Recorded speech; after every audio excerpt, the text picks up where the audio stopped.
Guys, हम अभी अभी अल्फा मूवी देखकर निकले हैं और मुझे ये मूवी देखने के बाद ये समझ नहीं आ रहा कि मैं इस मूवी में किसकी ज्यादा तारीफ करूं। अरे तारीफ तो उस पीआर एजेंसी की करो जिसने आपकी इस ओवर एक्टिंग के लिए 50 रुपए भी नहीं काटे। बहुत अच्छे लोग हैं बेचारे, या फिर बहुत बेचारे हो गए इसलिए अच्छे बन रहे हैं।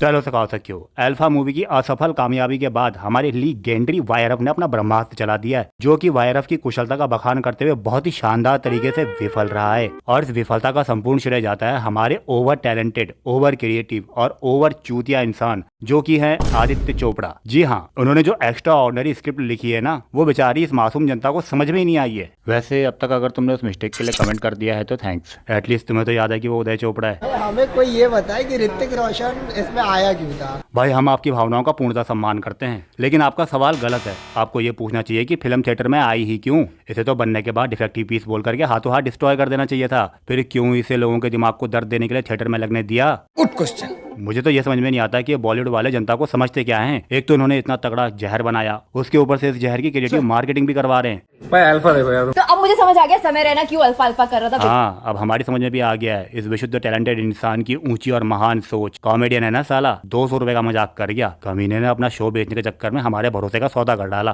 किसी भी इंगी पिंगी टिंगी पिंगी ने अगर अल्फा को कंपेयर किया किसी भी टुंगे पुंगे उंगी मुंगी से, तो तुम वो हो। अब समझ जाओ तुम कौन हो। आंटी, इस बात पे तो मैं आपसे 100% एग्री करता हूँ। दरअसल अल्फा किसी भी टुंगी पुंगी उंगी मूवी से कंपेयर करने के लायक भी नहीं है, और जो भी लोग इसे बाकी मूवी से कंपेयर कर रहे हैं ना, वो सच में वो ही हैं। पता नहीं इन सालों की हिम्मत कैसे हो गई धुरंधर जैसी मूवी को अल्फा से कंपेयर करने की। ये लोग सच में वो ही हैं। तो मूवी बहुत ही धमाल थी, मुझे मजा आ गया है। दोनों ही लड़कियां बखूबी बहुत ही ज्यादा हॉट और शानदार लग रही हैं। अरे आंटी, इसी बात का तो गम है। पूरी मूवी में दोनों लड़कियां बस हॉट बनने की कोशिश करती रही। थोड़ी एक्टिंग भी कर लेती तो हमारे दिल का भी दर्द थोड़ा कम हो जाता। अरे थोड़ी छोड़ो, अगर दोनों मिलकर के आपकी आधी एक्टिंग भी कर लेती ना, तो ये वायरफ का पड़ोसी सुपरमैसी वाला मकसद मजाक बन के नहीं रह जाता। नहीं, मजाक से हटके करोड़ों चार्ज करने के बाद भी जितनी एक्टिंग दोनों ने मिलकर के फिल्म में नहीं की है, उससे ज्यादा एक्टिंग तो ये पीआर वाले हजार रुपए में करके दे रहे हैं, वो भी अल्फा से तगड़ी स्क्रिप्ट के साथ। यार इस बार तो ये मूवी मुझे देखनी ही थी, इसलिए बिना सोचे समझे टिकट बुक करी और पहुंच गई मूवी थिएटर ये देखने।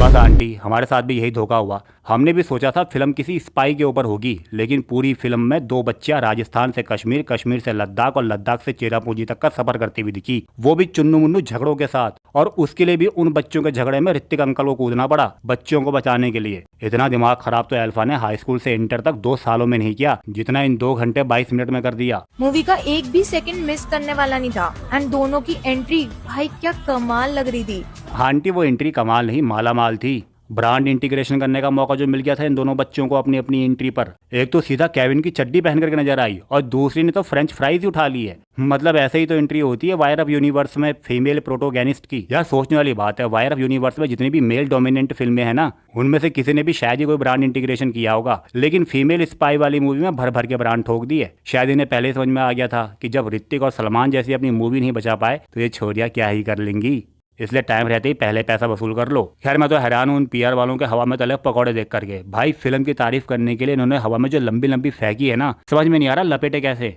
ऊपर से सस्पेंस, इमोशन, देशभक्ति सब कुछ एकदम परफेक्टली बैलेंस किया था। हाँ, फिर भी ये परफेक्टली बैलेंस वायरफ का बैंक बैलेंस नहीं बचा पाया। मुझे सब है पता।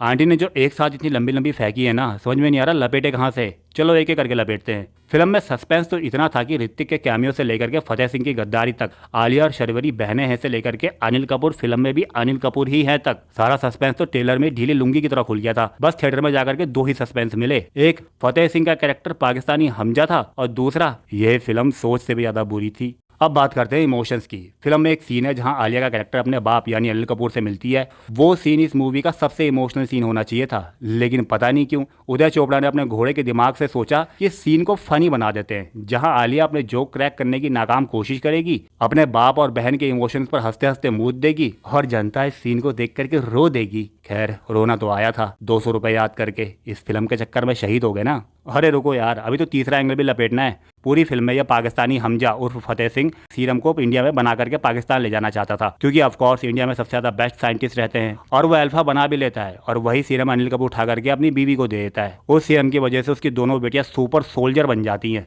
एक फतेह के पास आ जाती है जिसका नाम सीता रखा जाता है, दूसरी को अनिल कपूर फ्रांस में छुपाया था जिसका नाम दुर्गा रखा जाता है। अब फतेह सिंह ने सीता से दुश्मनों को अपना टिकट कटवा दिया। जब सीता को पता चलता है तो वो फतेह सिंह से बदला लेती है। उस बदले में अनिल कपूर और दुर्गा भी शामिल हो जाती है ताकि सीता को बचाया जा सके और उसका नाम भी क्लियर किया जा सके। फिर लास्ट में फतेह सिंह खुद ही बताता है कि वो तो पाकिस्तानी था। अब सब मिलकर के उसे मार देते हैं ताकि सीता बदला ले सके।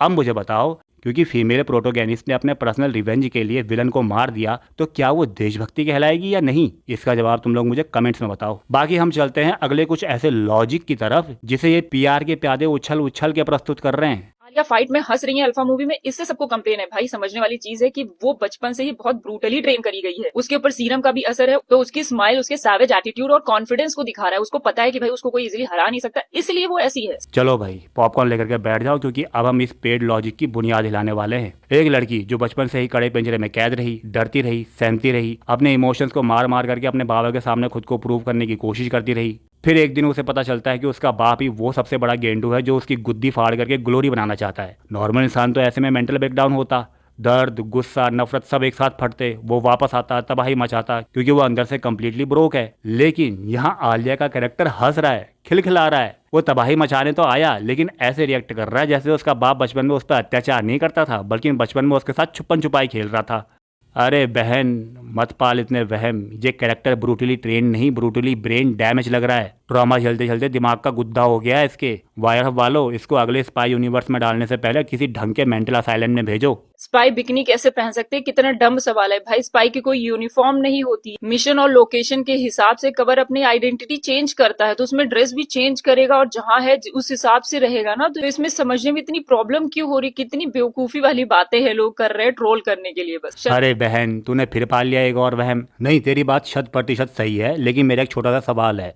कश्मीर से लेकर के लद्दाख तक के भड़कीले रास्ते पर ऐसी कौन सी जगह आ जाती है जहां बिकनी पहन करके पोज देना मिशन के लिए कंपलसरी पार्ट हो जाता है? कौन सा सीक्रेट लोकेशन है ये इंडिया में? मतलब जान पर इतना बड़ा संकट आया है, विलन गुद्दे से ग्लोरी निकालने वाला है और हमारी सुपर जासूस बिकनी में पोज खेल रही है। अबे इसे आइडेंटिटी चेंज करना नहीं, इसे दिमाग का दही करना कहते हैं। लोग बोल रहे हैं रॉ और आर्मी की बेइज्जती। भाई कहाँ से बेइज्जती है? दुश्मन को आइडेंटिफाई किया, उसे खत्म कर दिया, उसका मिशन भी कंप्लीट नहीं हो पाया। तो भाई मिशन में चैलेंजेस दिखाना भी एक चीज, अगर चैलेंज ही ना हो तो मिशन कैसा? तो वही चीज दिखाई गई, इसमें बेइज्जती कहाँ से आ गई? और अरे बहन तूने तो सच में पाल लिया न जाने कितने वहम। आप जैसे मिशन के चैलेंजेस कह रही है ना, असल में वो हमारी इंटेलिजेंस एजेंसी का जनाजा है। दुश्मन यानी फतेह सिंह इंडिया में घुस करके इंडियन आर्मी में लेफ्टिनेंट कर्नल बन जाता है और हमारी एजेंसी को कानों कान खबर नहीं होती है। वो अपनी पूरी फौज के साथ चेरापूंजी पोस्ट पर कब्जा करके बेस बना लेता है और हमें पता ही नहीं चलता है। और बड़ा वाला शुक्रिया हो उस बेचारे विलन का जो आखिर में खुद ही बोल देता है कि हाँ भाई मैं पाकिस्तानी स्पाई हूँ, वरना हमारी सुपर स्पाइस तो पूरी फिल्म में उसे अपनी चड्डी और फ्रेंच फ्राइज का एड दिखाने में बिजी थी। और इतनी बड़ी उपलब्धि के बाद पाकिस्तान से इसके लिए तारीफें आ रही हैं। धुरंधर का जवाब बताया जा रहा है इसे। अगर इतना बड़ा ब्लंडर होने के बाद भी आप इसे रिस्पेक्ट फील करना कहती हैं तो बहन जल्दी से दूर कर ले अपने सारे वहम, वरना लातों की बातें समझ में तो बहुत अच्छे से आती हैं लेकिन दर्द बहुत देती हैं। खैर तुम लोग बताओ यार, इन पेड पीआर से तुम लोग कितना सेटिस्फाई हो? क्या तुम्हें भी लगता है कि इनको पेड पीआर करवाने से ज़्यादा अपनी स्टोरी पे काम करना चाहिए था? बाकी एक जरूरी और दिल की बात, मैं काफ़ी समय से एक लैपटॉप लेने की कोशिश कर रहा हूँ लेकिन अभी भी हमारा लक्ष्य हमारी मंजिल से चांद जितना दूर है। तो अगर तुम चाहो तो मेरी इस दूरी को कम करने में मदद कर सकते हो। यकीन मानो आपकी सहायता हमारे लिए हमेशा प्रशंसनीय रहेगी और हम अगली वीडियो में आपकी प्रशंसा में सम्मान सूचक शब्दों से आपकी सराहना करेंगे। तो जितनी हो सके उतनी सहायता जरूर कर देना और हाँ, वीडियो को शेयर करना बिल्कुल मत भूलना। धन्यवाद।